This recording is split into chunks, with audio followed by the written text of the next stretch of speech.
Tras la fachada de una imponente iglesia, se esconde una biblioteca secreta que se ubica en el corazón del centro histórico, en la calle de República de Uruguay, número 49. Este edificio sacro era el antiguo oratorio de San Felipe Neri. Vámonos a pata de perro a conocer la biblioteca Miguel Lerdo de Tejada.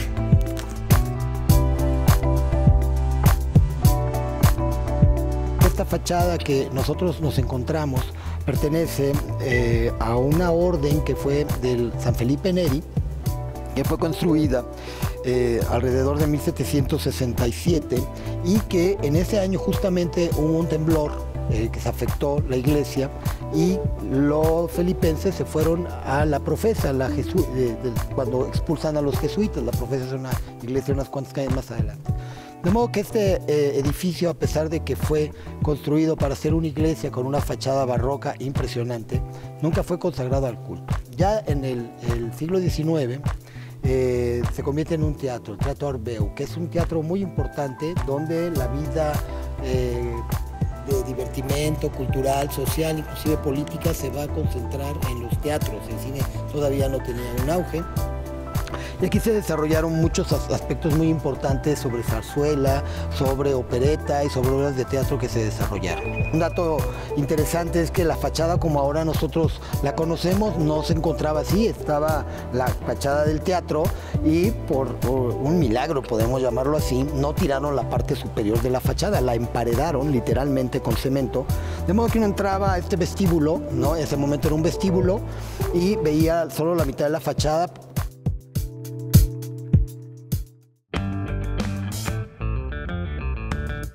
La Biblioteca Miguel Lerdo de Tejada no se crea aquí, se crea su primer sede en Palacio Nacional, en el Fondo Histórico de Hacienda, ahora llamado Antonio Ortiz Mena. Y en 1970 se inaugura este espacio, donde se concentran diversos fondos de la Secretaría de Hacienda, la Biblioteca de Finanzas y de otra naturaleza, y ya se conjunta aquí toda esta colección.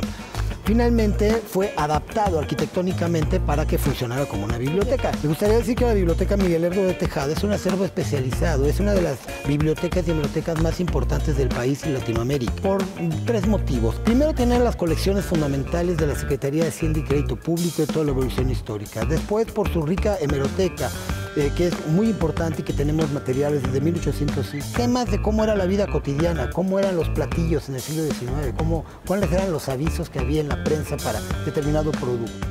A esta biblioteca la van dirigiendo personajes con poco tiempo, pero no menor, Daniel Cosío Villegas, luego Agustín Yáñez, es decir, algunos escritores intelectuales de la época van dirigiéndola, y esta va tomando un carácter humanista.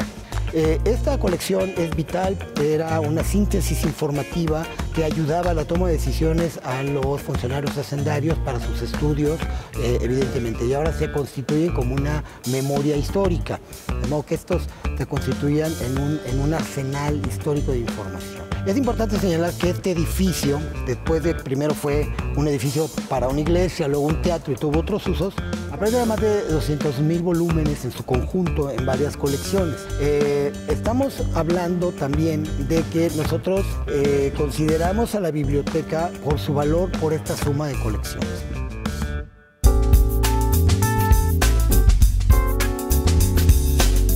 Esta imponente biblioteca abrió recientemente sus puertas al público para ofrecer distintas actividades culturales como obras de teatro, recitales y conciertos. Si no te quieres perder las próximas actividades, no olvides visitar Hacienda es Patrimonio Cultural en todas sus plataformas digitales.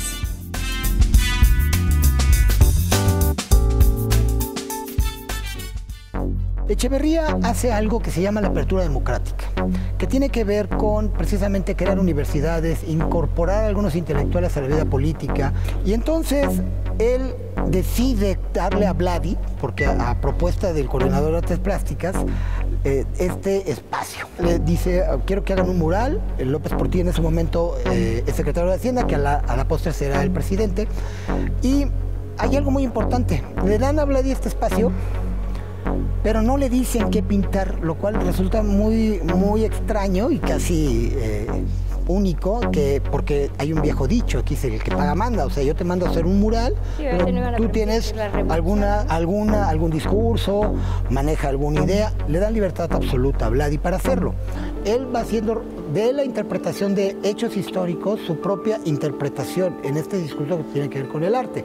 Vladi forma parte también de esa generación llamada de ruptura, aunque rompe con ello, yo digo siempre que es el rupturista de la ruptura, porque Vladi no se sujeta a cánones, no se sujeta a manifiestos ni estéticos ni políticos, es un contrarrevolucionario permanente y es un alquimista tanto del color como de la forma.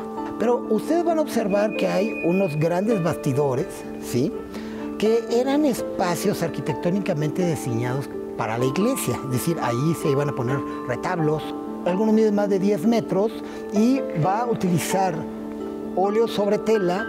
En algunos casos va a incorporar a la tela otra materialidad y va a crear precisamente esta secuencia.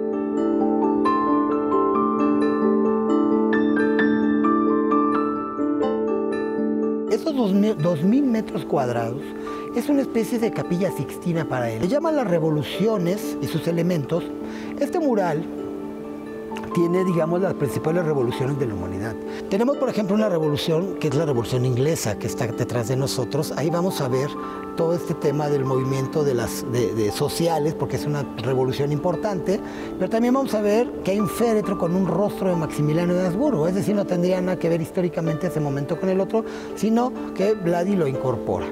Luego tenemos la revolución musical, donde está una alegoría de John Lennon, pero que no es que a Vladi le gustara Lennon y los Beatles, no podrían decir si le gustaron o no, pero recordemos que Lennon se va a convertir en un personaje de la contracultura norteamericana e inglesa por la guerra de Vietnam.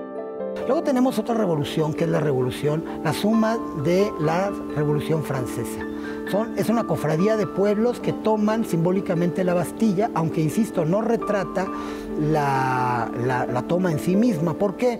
Porque recordemos que la Revolución Francesa de 1789 se va a constituir en el primer movimiento en que va a convertir a los súbditos en ciudadanos. Viene el derrocamiento de la monarquía, les corta literalmente la cabeza, ¿sí? Y luego viene el ascenso al poder. Pero también para el arte es muy importante, porque el museo y las grandes colecciones del Museo del Louvre no las van a destrozar, sino se convierten en espacios públicos.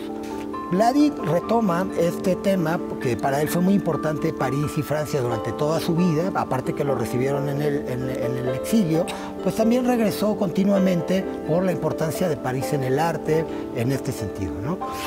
De modo que Vladi fue siempre, con el tiempo y con el siglo, describiendo, narrando las revoluciones, insisto, no como un cronista, pero sí como parte de ello. Sí, la biblioteca es un espacio plural de historia y arte.